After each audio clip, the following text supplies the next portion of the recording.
You guys also didn't grow up in my neighborhood. That's good. Yeah, man. Before I go though, I've been traveling for 8 years, and comedy is something I really do love. And talking about being in special ed is something very difficult because people don't understand. It's nothing about like I don't have any disabilities. I literally, that lady I told you about earlier who goes, you heard her poo. The lady who shouted at me during my show and goes, "You can't tell those jokes." After that, she looked at me directly in my eyes and goes, "Okay, well, if you have disabilities, and what's your disability?" And I was like, "Oh, well, we all kind of have disabilities. I just had a learning disability. Everyone in here has a disability. Obviously, your disability is you're not able to shut the fuck up." You're just like all of us autistic people. You also have sensory issues, problems in public.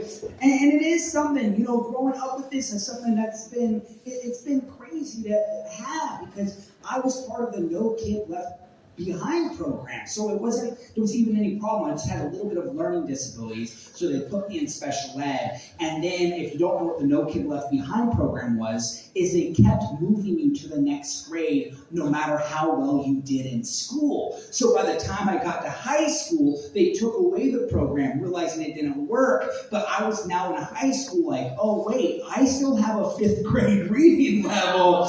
Can we create a new program called Send Michael Glatzmeyer back a couple of grades? Because that's what I needed. But then I've realized how to accept this because sometimes people don't understand. Like, it takes a while to talk about this stuff. And I want to let you know, it took me a while to talk to people like this because of how people react. And I remember one time after a show, this married couple came up to me after the show, and the husband goes, "Can I get one of your 2XL t-shirts? I got a cousin at home. He's big, fat, and mentally challenged just like you and funny." And it gets worse, believe it or not. And then his wife looks at me and goes, "Yes, you are so funny. Can I give you a hug? Do people like you like hugs?" I said, "I like anything just as long as you buy my merchandise."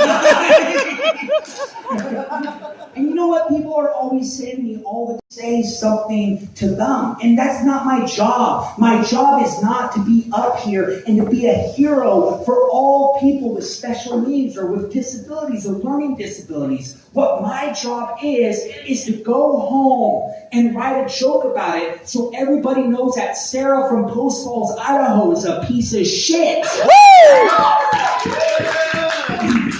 By the way, if you're ever in Post Falls, Idaho, she's the only Sarah that works at the only Subway in Post Falls, Idaho. Guys, before I go, one more time, give it up to the other comics that were in the room. Woo!